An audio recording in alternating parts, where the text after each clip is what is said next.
Okay, so before you can balance an equation, you must make sure that all the chemical formulas are properly balanced.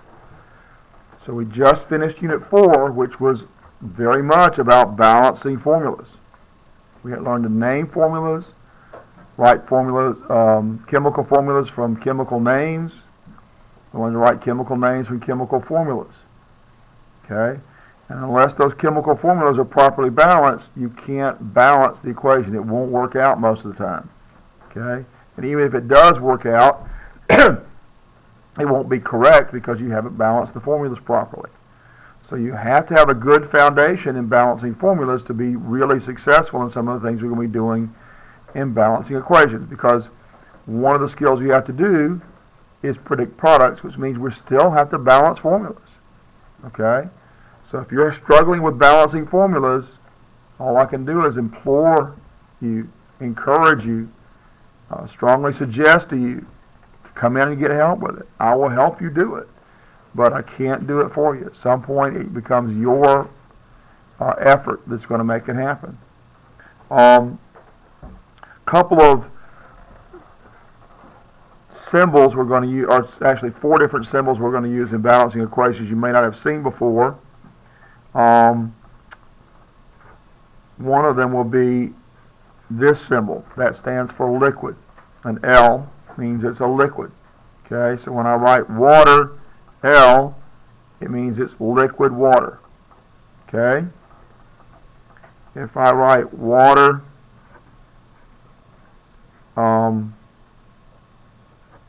G, that means it's gas. What do we call water when it's a gas? Most of the time. Oxygen? No. Huh? Condensation is when it was a vapor and it actually became a liquid. That's what condensation is. Steam. Right? Steam. Water. Well, there's water vapor in the air, but usually when we think of it being a gas, we do so when it's in this form of steam. How about water when it's a solid? Ice. Okay? So this is liquid water. Okay? This is gaseous water, which means it's steam. And this is solid water. S for solid, which means it's ice. Okay?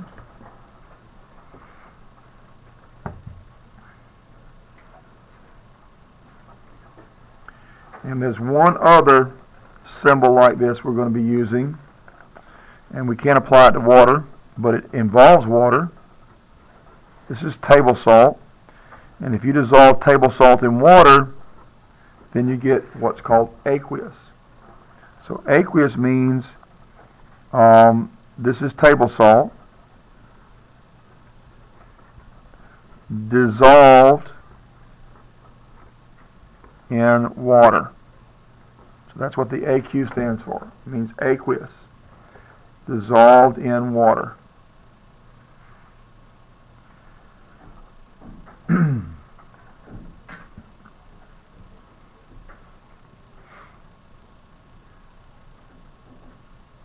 Y'all know what the color aqua means? It looks like? It's kind of a blue-green. Okay? It's, how many of you are taking Spanish or speak Spanish? Okay, what's the word for water in Spanish? Agua. Okay, very similar sort of stuff. Okay? Same root word, actually. Okay, so aqueous doesn't mean it's water. That would be like agua. Okay? Aqueous means it's dissolved in water. Okay? Got that? All right. Now, there are different kinds of equations. Different kinds of equations.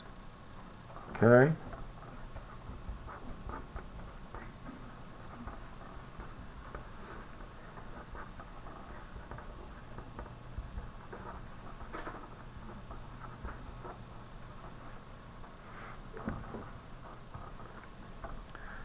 sticking with the water theme, if I have hydrogen gas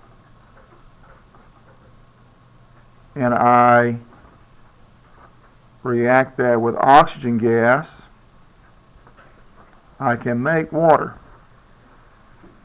Okay?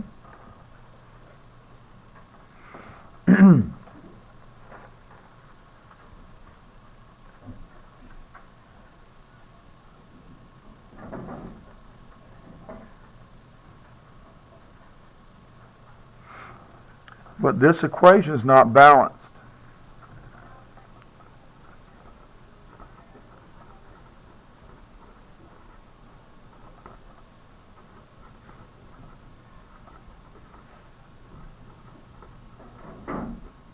Okay? It's an unbalanced or skeletal equation.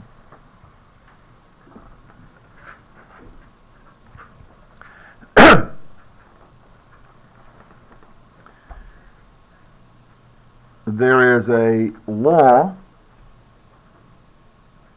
called the law of conservation of mass.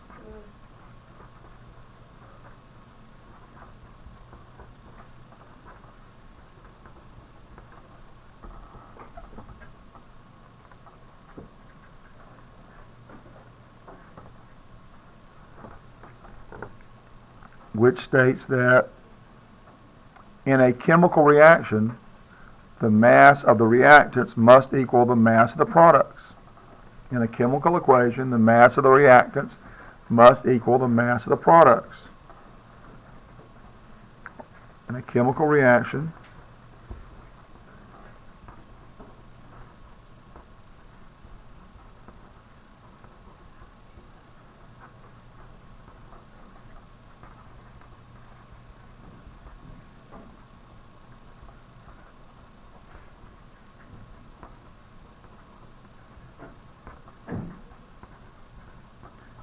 the mass of the reactants must equal the mass of the products.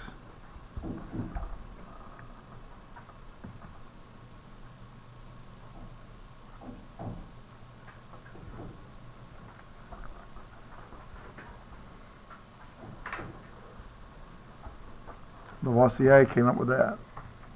Okay, back in the 1700s.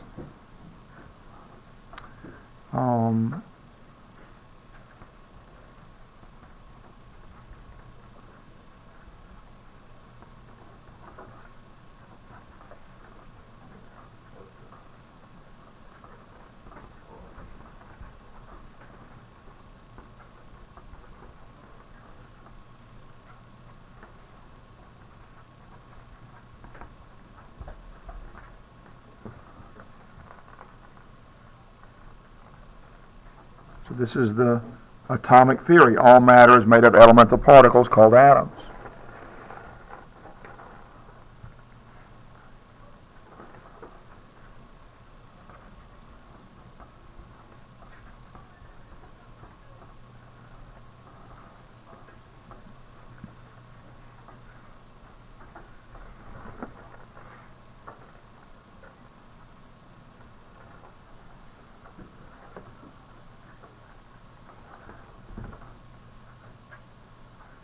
So the atomic theory explained why the conservation of mass law works. The number of atoms on the left side of the equation must equal the number of atoms on the right side of the equation. Otherwise, the mass won't be equal. Okay? The number of atoms on the left side of the equation must equal the number of atoms on the right side of the equation. Right now, I have 2 oxygens on the left, only 1 oxygen on the right. We need to be able to arrange this equation so that I've got the same number of oxygens on both sides. We said earlier, once you write we said you got to balance the formulas before you can balance the equation. Well, these formulas are already balanced, so I can't mess with those. Can't mess with the formulas once they're balanced. That's really, really critical.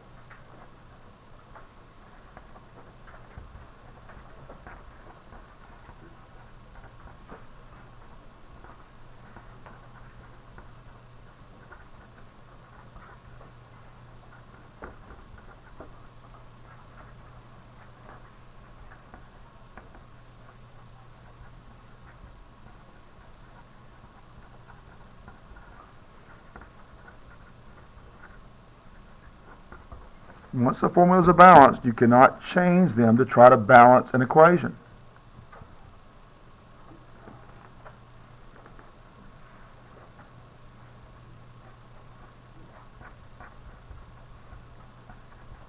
Only coefficients are used to balance equations.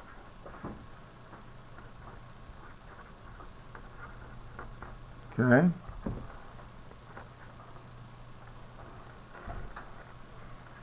Recall from the last unit, we used these subscripts to balance formulas. Remember that? We put together everything, and then we show that these elements are bonded together and we use coefficients to indicate that. So this this subscript here is indicating that we have two hydrogens bonded together and bonded with this oxygen.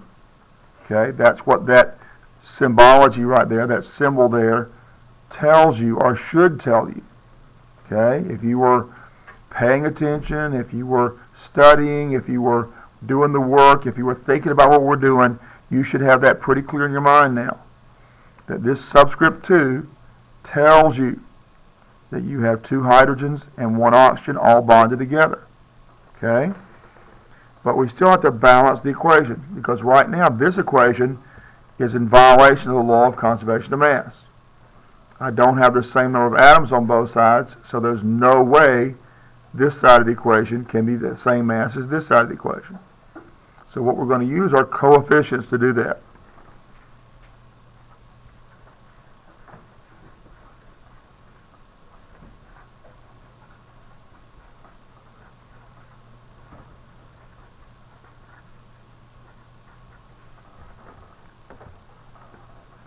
This then is a balanced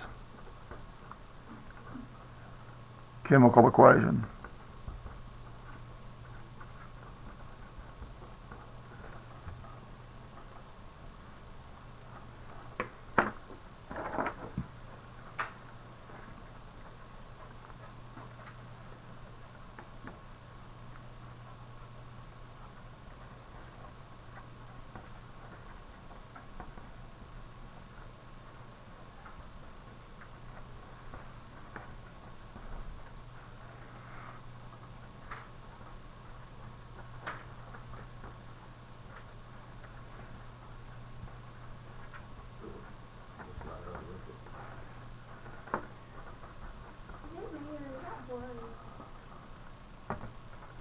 It's you. You need to get your glasses fixed.